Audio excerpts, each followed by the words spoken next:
Test, test. Hi, everybody. Hi, Ryan. Hi, Laz.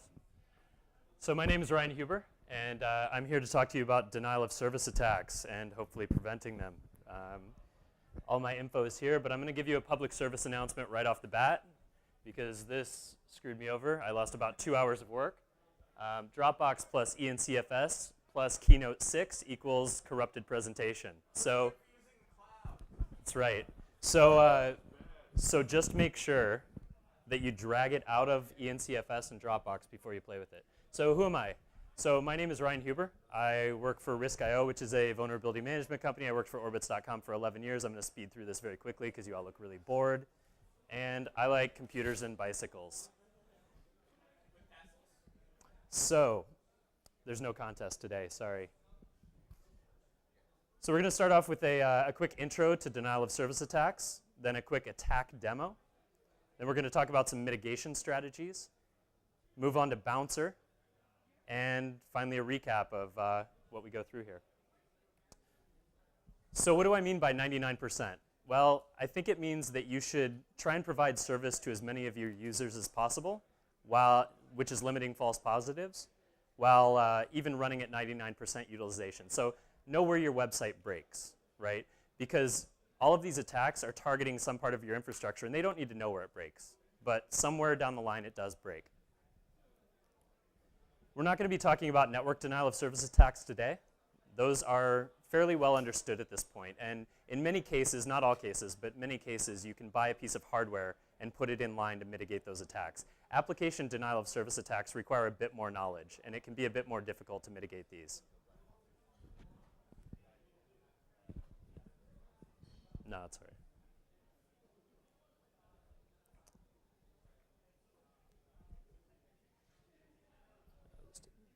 So let's start off with a quick primer on DoS and a quick attack demo as well. So their goal is to exceed your capacity to handle requests. And this can be done, this is very effective with few attack resources. So in a network denial of service attack, historically, you need a lot of bots, or you need a lot of something flooding traffic into an IP, into a web server, and that'll take it offline, right? In this case, we're going to target or create slow operations. So we're going to do things like hit database queries, hit anything that takes your website more than, say, a second to process. These can be more difficult to detect just because there's not that much traffic coming at you. So these can really blend in with normal user requests, and that makes them especially hard to detect. And finally, there's no easy off-the-shelf mitigation. So like I said before, you can't just go buy an off-the-shelf appliance and put it in line and hope that it's going to mitigate these. It's really difficult. Maybe in the future, but right now, there's nothing I know of that can really mitigate these.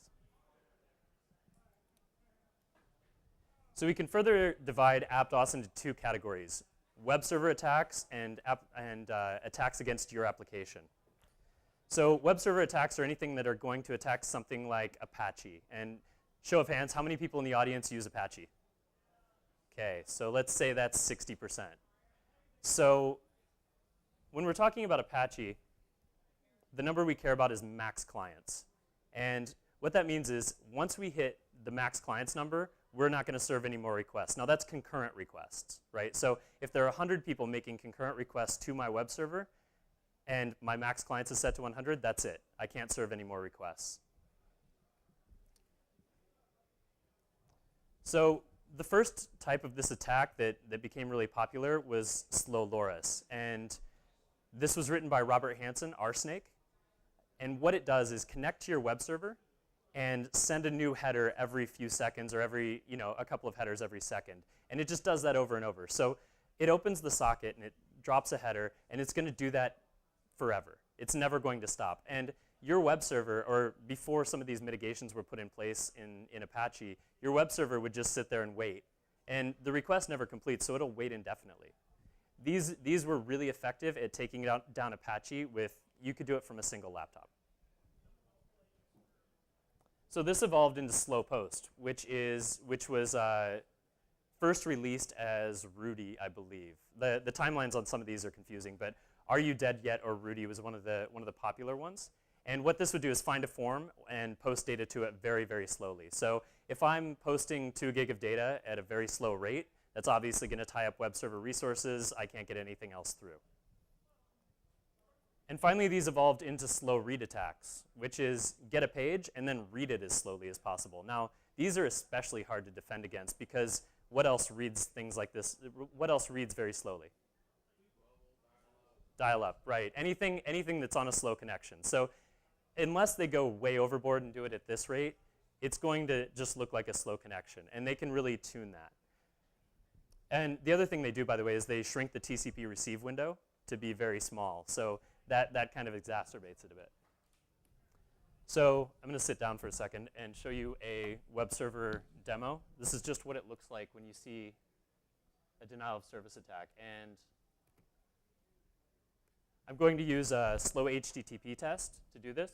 And by the way, this is I'm also dropping this code today. This is Feeble Chat. It's the worst chat server ever written. Don't ever use it for anything. It probably is vulnerable to everything you can imagine. But for our purposes, it works fine. So there you go. And so what I'm doing right here is making 300 connections to the Apache server and doing the slow header attack. So this is, I'm just sending header, header, header. And this number here is the total number of sockets open. Now, Apache will actually let you open more sockets than the max request number, but it can't actually handle more than 100 in this case. So we have 279 connections open or half open. And when I go over here, well, that's pretty obvious, right? Nothing works. So as soon as I cancel that, request goes through, everything works fine. So it's a really simple attack. And one of the big issues with these is I could actually do this through Tor, right? These are low bandwidth. So there's really no barrier here to launching one of these attacks. I don't have to have a large botnet to do this. And that makes them particularly hard to defend against.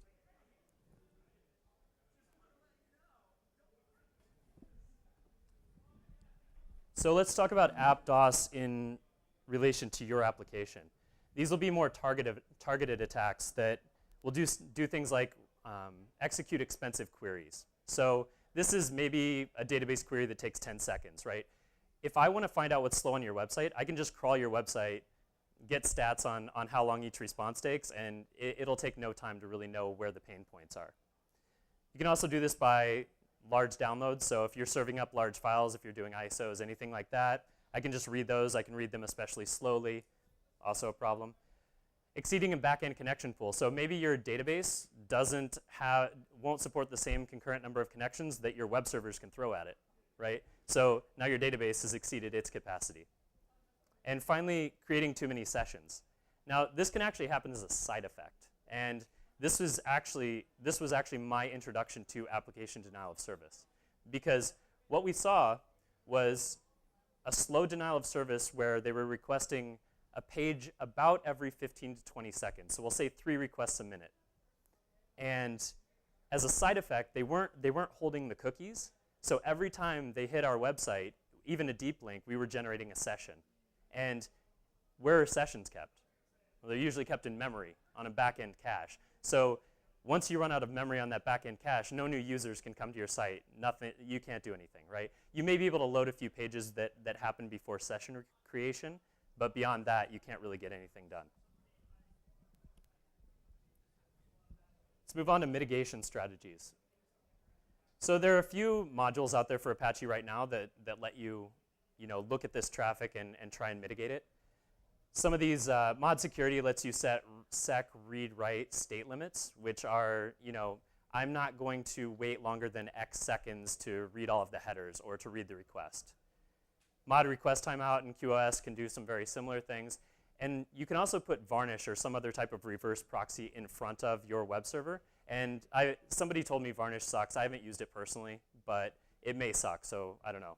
These aren't suggested. These are just what we have right now, right? And so let's talk about strategies. So one good strategy is to keep your slow pages behind your login page. Like I said, if you're generating sessions anywhere on your website, that means it's very easy to generate sessions, right? So if I keep the slow pages like database queries, all of that, beyond a login, I can at least tie that back to an individual user. Limiting posts, so don't allow people to post a ton of data to your website if there's not a reason, right? Cut them off. Don't generate sessions on GET, goes back with that other one.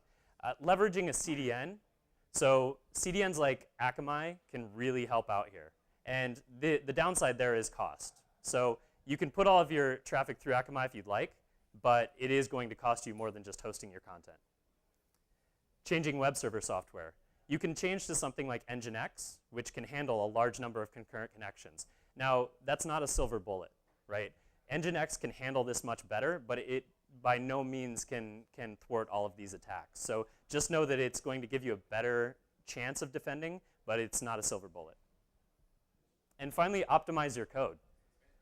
So it is in Spanish. So if you optimize your code, if you don't have slow operations, it's really hard to DoS you, right? So tell your developers that every time they improve the speed of an operation on your website, they're actually making it harder to DoS your site.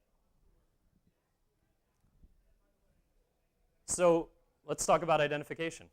So this is what we're trying to do, right? We're trying to figure out who's DoSing us. And does anyone have suggestions on how we could identify malicious hosts? Just raise your hands if you have an idea. Shout it out. GeoIP? Is that what you said? Or the IP? Sure. Okay, so GeoIP is a good one. Any more? Yeah? So you can do things like IP reputation, which will often have proxy IPs in them. And user agents, correlation, all sorts of stuff. Yeah. So this is not a comprehensive list, but it's a pretty good one. So user agents right there. And with user agent, you'll often see things like, curl or something silly right in there, right? They're not very good at DoS, so they're just going to throw a or they're just going to use the default user agent. That's only going to work against a very small set of these people. Same URL. So if an IP is hitting the same URL over and over, why is someone doing that, right? Generally, there's not a good reason, but you can look into it. No refer. So if somebody's hitting deep links on your website, they're not going to the home page first. They're just going straight in. And they're not passing a refer, an HTTP refer that says, I came from here, then there's a good chance they're at least automating something. So they may not be malicious, but they're definitely automating. Hidden links are a fun one. So what you do with a hidden link is you put a link on the website outside of the view pane. And anything that's crawling your website is eventually going to hit that, right? No user's ever going to click on it because they can't see it. So if you have things that are just crawling through, this will at least help you identify bots right off the bat. GeoIP is a good one. And there's actually a special case of this I'll get to in the next slide. But GeoIP can give you some good insight, right? If you see spikes coming from locations that you don't normally see them, it's interesting at least. And the thing to know about GeoIP is it's not an exact science, right? So you can't trust these to be 100% accurate. Ignoring cookies or sessions, so that's what we were talking about generating sessions, but if they never pass in cookies that I'm giving them, that's weird. Missing common headers, so you can profile the headers that something like Internet Explorer gives you, and if someone's saying they're Internet Explorer, but they're not sending headers that I expect to see, that's kind of weird as well, and maybe you can take all of the headers and hash them and say like, okay, this doesn't match the profile of what I usually see with this version of IE. Request timing. If they're hitting me at exact intervals, it's really obvious, right? If they're just sleeping 10 seconds and hitting me again, it's really obvious. First time seen. Did I see this IP for the first time when the attack started? Well, there's a good chance it's at least, there's a decent chance it's part of the attack. Proof of work. This is the longest slide, by the way. I'll move on soon. Proof of work is giving them something to do, say, in the browser. So giving them some JavaScript work to do and then expecting a result, right? And that can help you determine whether they're just doing a dumb client that's sort of, crawling and using wget or curl or whatever. If modified since, if they never actually cache anything, and most browsers will cache by default, if you never actually see caching happening properly, it's another indicator that it's something potentially automated. And your last resort, yeah, question? How do you do proof of work without just increasing server load? So you can sort of preload proof of work stuff. It's sort of out of scope of this, but I'm happy to talk about it after. You can sort of preload some of these harder to solve problems and then send them out like from a table, right? But I mean, it's still not a great strategy. It's just, something you can try. And last resort here is a CAPTCHA. And the reason it's a last resort is because the user experience with a CAPTCHA sucks. It just sucks. Like, you're going to lose a significant percentage of people when you put a CAPTCHA on your website. So if you have to do it, fine, but try to avoid it. A real example of this happening, so a company I worked with had a German website. And there were 100,000 hosts hitting it with 3 requests a minute. And they were hitting it with random valid URLs, and everything looked good. So any guesses which of those strategies were most effective? Just shout it out if you think, User agent was not. Yes, so GeoIP was number 1. And this is a special case because most people aren't hosting content that's that localized. But in this case, it was the .de website. So when we saw an influx of traffic from all of these other countries, it was really easy to just cut off traffic from those other countries. You're definitely going to have some false positives there, but it's going to get you back online pretty quickly. Yes? What if the client is sending something, it's a legitimate traffic, but there are like huge number of machines sending behind the proxy, and all you see is one proxy? Right, so the question is about proxies and, say, a lot of machines behind a proxy sending something. So you will see these mega proxies and sort of, telcos have them. There are a few common places you see them. And in that case, I would recommend whitelisting them. And that's part of this sort of 99% idea. If you can get by letting all of the proxies you know about still generate traffic, but cut off the other stuff, do that, and then start cutting off the proxies would be my preferred way to handle that. Let's talk about Bouncer. So Bouncer is a framework I've written. It's really small, really simple. It's written in Node.js, and it's inspired by NetFlow. So are there any network folks in the audience? Like, show of hands? Okay, a few people. So NetFlow is something that lets you just look at headers, right? And you don't care about the payload, but you can get a lot of interesting data about what a packet's doing just from its headers. Actually, about what it's doing, everything's in the headers. So in this case, all we're going to look at are the HTTP headers. I don't really care what the payload is. I don't care what they're sending me. I don't care what I'm sending back. So first question, why Node.js? It's hipster hacker approved, right?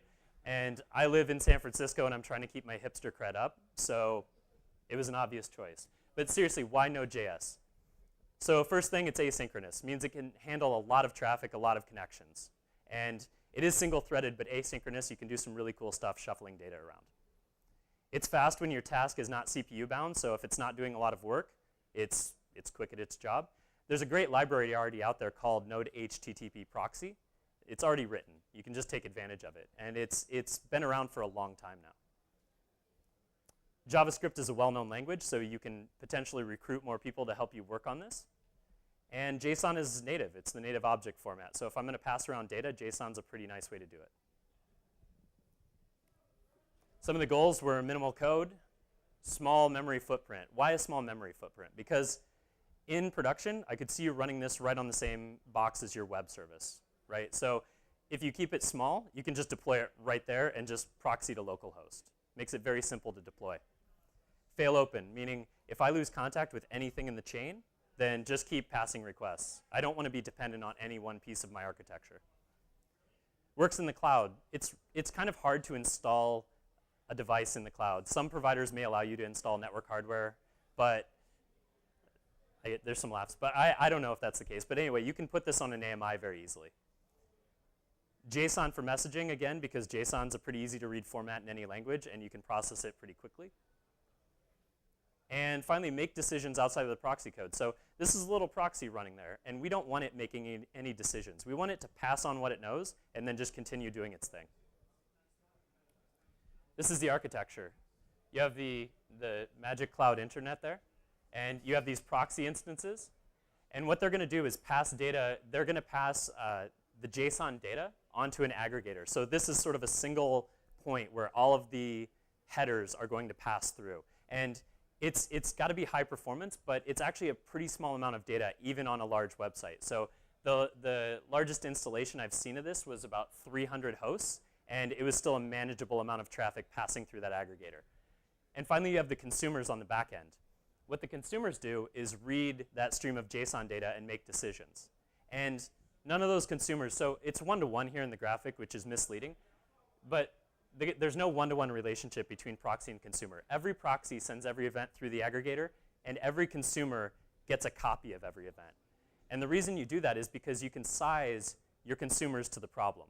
So if you're trying to hold a lot of state, you can throw a really big instance or box at it. If you're just trying to watch how many connections something's creating, it's really simple. You can just do it on, you can share that sort of resource with a bunch of other things that are doing processing. So you can fire these up as needed, which makes you a bit more flexible in defending.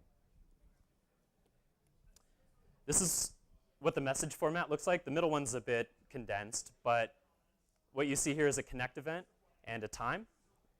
Once we get to the state of request, we're going to generate a UUID. And that's so we can correlate things back. So request, UUID generated, and I see the UUID again. And that's all. It's a random UUID version 4. So very simple to correlate those events. Let's talk about the individual parts. So proxy.js is a reverse proxy that has its own blacklist and its own gray list. It keeps those locally and makes the decisions right away. As opposed to hitting another host on the network and asking, it just makes the decision right then. It has its own disabled URL list, which I'll get into in a second, actually. So it's 236 lines of code. It's really small.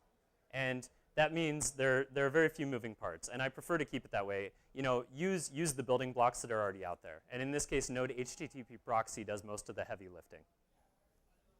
Dynamic header and request timeouts. So when we see something like slow headers, one of the ways you can mitigate that is just say, I will only wait X seconds for headers. And request, same thing. I will only wait X seconds until the request is processed. In this case, you can dynamically set those times. So I can actually just say, like, right now, my request timeout is 5 seconds, right? That's going to kill anything on your website that's slower than 5 seconds, so maybe a bad example. But now I can just do that on the fly. I don't have to restart anything because the proxies can accept that dynamically. In operation, what it does is closes blacklisted sockets immediately. So if somebody bad comes in, it just kills the socket. It's not even nice. It doesn't give a proper HTTP response. It doesn't care. It just cuts them off.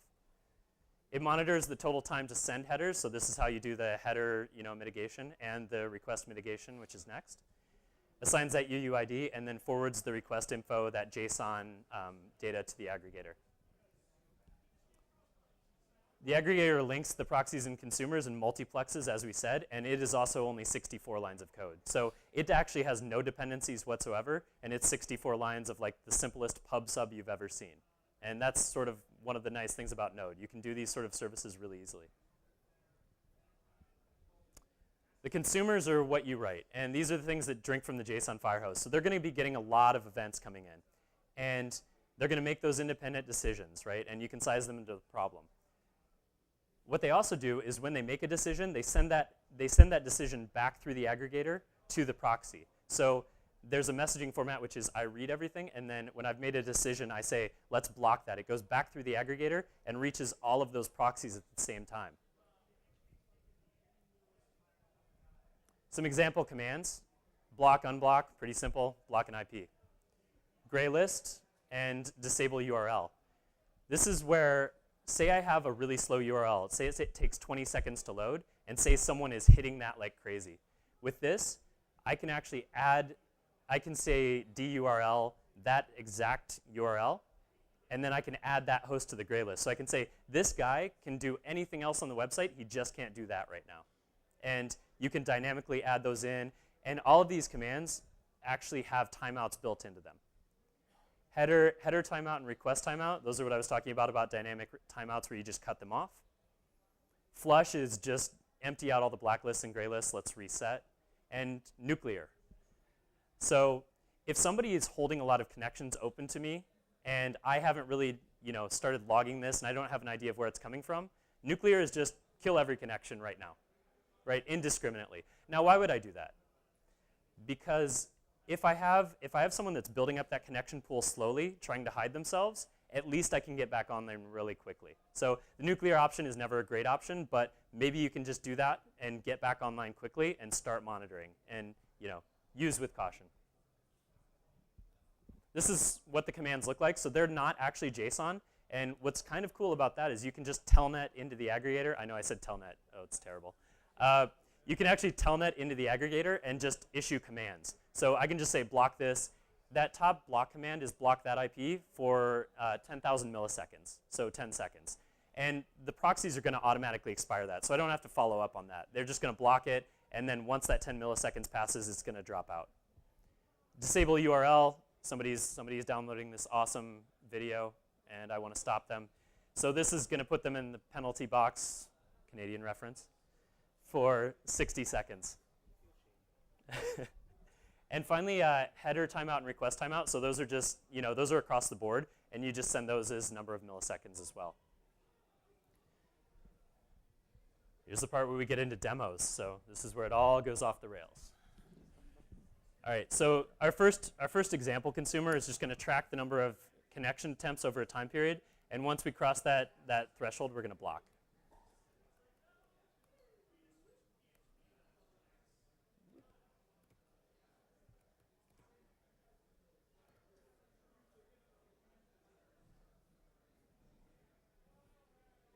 So just so you're aware, let me do this.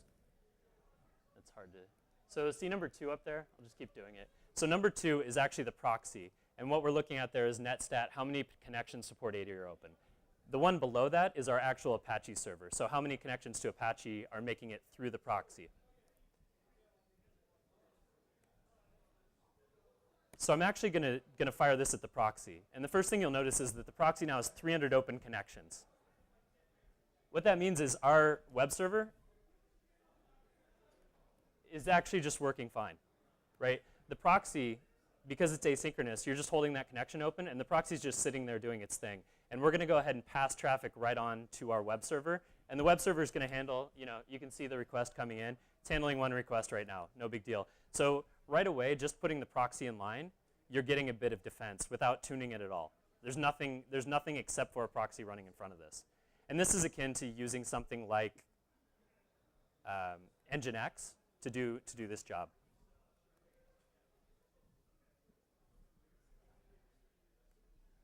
That went really far. So now I'm going to monitor for too many connections. And this is a really simple script I'll show you in a second. And what I'm doing here is just logging, okay, this IP is making a connection. And I'm going to fire off my slow HTTP test again. And in this case, I had set too many connections to look for 75 or more connections. So right away, it hits 75, and then I just start blocking it, right? No more connections from that IP. So this is just a trivial example, but you can see here in slow HTTP's window, it's already closed all those connections. What happens is once I've decided an IP is bad, I actually go back and clean up all of the existing connections from that IP. So if that IP if I've decided it's doing something wrong, I don't care about maintaining any of those connections. So he's now cut off. One demo down.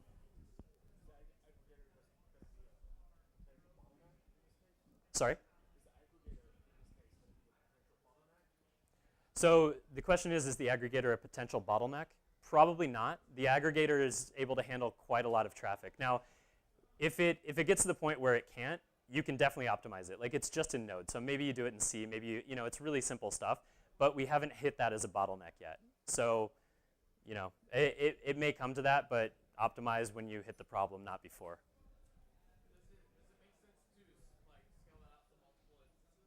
Yeah, so I'll get into that in 1 second. Actually, I'm going to hold questions for a minute because I'm pretty time crunched. So I'm going to address that really quickly. What you can do with the aggregator is you could actually just add multiple aggregators that are reading off of that one and multiplex it out as much as you want. So that's the way you might address it. Actually, I'm just going to skip the second demo here. It's basically doing the same thing it's the same type of demo as before. I'm going to track the pages using the most time, and I'm going to look at which hosts hit those, and then I'm going to disable the URL for those individual hosts, right? So pretty simple stuff. We talked about it before. Skipping the demo. So does anyone here work with Redis? Yes, cool. So Redis is pretty awesome. And it has this data type called sorted sets, which are especially awesome. And what you can do with those is actually, it's like a standard set in computing, but I can assign a value to that set. And I can really easily split things up into time chunks and say, like, this IP for 1 minute is at the top of this list, and then I can find the union of all of those minutes. So that may be a bit technical, but I can basically store data in slices that I predetermine, and then I can change those slices on the fly. So I can really look at what an individual IP is doing. And unfortunately, not enough time to really show you that demo, but if you're interested in that one, I love to talk about it, so find me after. Some operational stuff. So if you want to keep logs of this is a really simple way to do it. You can actually just connect as a consumer to the aggregator and gzip it and put it in a file. Now, this is not how you would do it in production, but it's just to show you how simple it actually is. You can just write anything that understands sockets, connect to it, send it C, which means I'm a consumer, and it's going to start sending you the data. You can actually also connect as command-only, CO, which is just something where you can type commands. The reason I added that is if you're trying to defend, it's really hard to do so when aggregator is throwing logs at your terminal. So instead, you just connect as command-only, and you can issue commands. When you run the proxy, definitely set your ulimit higher. Otherwise, you're going to run out of file descriptors on Unix, and it's going to stop accepting connections. So if you want it to be able to handle hundreds of thousands, potentially, connections, you're going to need to raise that. Node forever for daemonizing. There's an existing NPM module called forever that lets you background this. It also takes care of restarting it. It's pretty handy, works well. And clock sync is very, very, very, very, very, very, very important. And the reason is, if you don't sync all of the clocks on your front-end servers, that's where the time data is coming from for all of the stuff through the aggregator, right? So if I have my web servers out of sync, I can't trust any of the data. And it's effective. I would say it's mostly useless at that point if I can't trust organizing it by time. So we did a little bit of performance testing with an AWS C1 Medium instance, and we were able to pass through about 62,000 requests a second. So that's how many requests could pass through the aggregator before it was sort of hitting CPU limits on a Medium instance. So that's pretty good. And actually, I don't have much time, but I'm going to show you what the full messages look like quickly. So that's it. So do the proxy. So that's all they are, right? And what you're seeing here is request, response, and end. And I'm just piping it through JQ so that it looks a bit prettier. But that is the entire messaging format. So that's what you're reading on the back-end consumer side. Some other uses for this, weathering a popularity storm. So if you're, say, being slash-dotted or whatever they call it today, I have no idea. You can at least get an idea of what's happening and maybe mitigate it a bit. Maybe you can disable individual URLs. Did you have a question? Oh, OK. Hey. Scraper apocalypse. So this is a really fun one. At a previous employer, we had 8 million requests coming in between midnight and 4 a.m. every day. 8 million requests. It's a lot. And they were all coming from AWS. And on top of it, they were actually, when you would cut one off, it was like whack-a-mole. They would move to another instance immediately, right? So they had hundreds of these coming in from AWS, hitting us constantly. And you couldn't really defend against it without something like this. So what we ended up doing was, one thing, you split off AWS, right? It has a known list of IPs. That's easy. It also turns out they were lying and saying they were Internet Explorer 8. So that made it a little bit easier because not a lot of IE8 is coming from AWS IPs. And finally, if you connected back on port 22 to any of these IPs, they answered with an OpenSSH banner. So that's a little weird, right? Not a lot of OpenSSH running on Windows boxes in AWS. So once we found that out, we were actually able to just cut these off as they came. And the end result was they came to us and asked for a business arrangement where they could scrape us, right? So that was fun. Some future ideas. Gzip is probably a really good idea here. So I didn't want it to be CPU bound in the beginning, but I think as you get more traffic through the aggregator, gzip makes sense, and you can do that pretty quickly. Operationalizing, so it needs a bit more documentation and operation stuff. I'm working on that. It's in a GitHub repo right now. Amazon AMIs, so it might be useful to do this in a way that you can just pop these AMIs in front of your website and start defending, as opposed to installing this once you're already under attack, which isn't fun. library of consumers. So as people write things that look for specific, patterns, you just add them to a library and you say, hey, I'm seeing this kind of attack, add it in. And logging destroyed connections. Oh, I need to take that out because I still forget what it is. So takeaways. Denial of service mitigation is easier with a complete picture. The big difference between doing it this way and doing it on individual Apaches is most of you running Apache probably have more than one. And if there's no way to correlate those events between multiple servers, it's a lot harder to defend because they're all doing their own thing, right? So having a complete picture of what's going on across your environment makes you much more aware of what's going on. Suggestions are very welcome, so if you have any ideas, please feel free to email me. And any contribution you can make is much appreciated. This is the GitHub page, and that is my Twitter handle if you want to get a hold of me.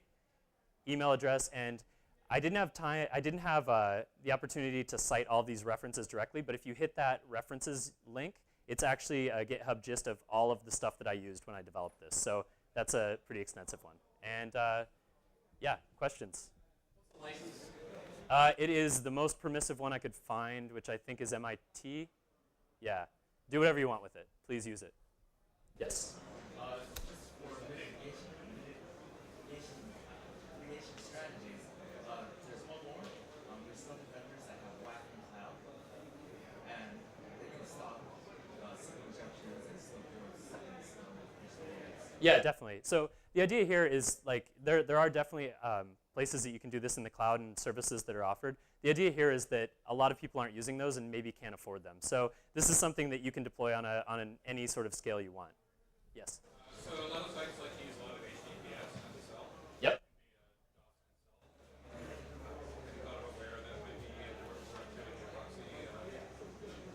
Yeah, so this version of the proxy, the previous work I did here, the proxy did support SSL. This one didn't, but with Node, it's really trivial. It's like 5 lines of code, and I haven't done testing on it, so I can't say. I will say that in the mode we ran it, we terminated SSL on a hardware device and didn't worry about it in software, and that's probably a good way to run this. Special indicators using the SSL might additionally. Yeah, things like the cipher used and that sort of thing. Yeah, that's a really good point. Any more questions? You guys scale this horizontally, right? So scaling horizontally. So yes, it was scaled horizontally, and like I said, the deployment was putting it on each individual web app server, and it just ran there. And issues were mostly around tuning the consumers. So the consumers are reading from the fire hose, and that tends to be your pain point. Just getting them. By the way, if any of you use Python, it's good to know that CPython is not the default in some versions. The CPython optimized version of JSON. So keep that in mind, because just changing one line of your code may make it 80 times faster. Yeah, so we did scale it horizontally, and that's sort of the idea behind the architecture. All right, we're done. Cool. Thank you.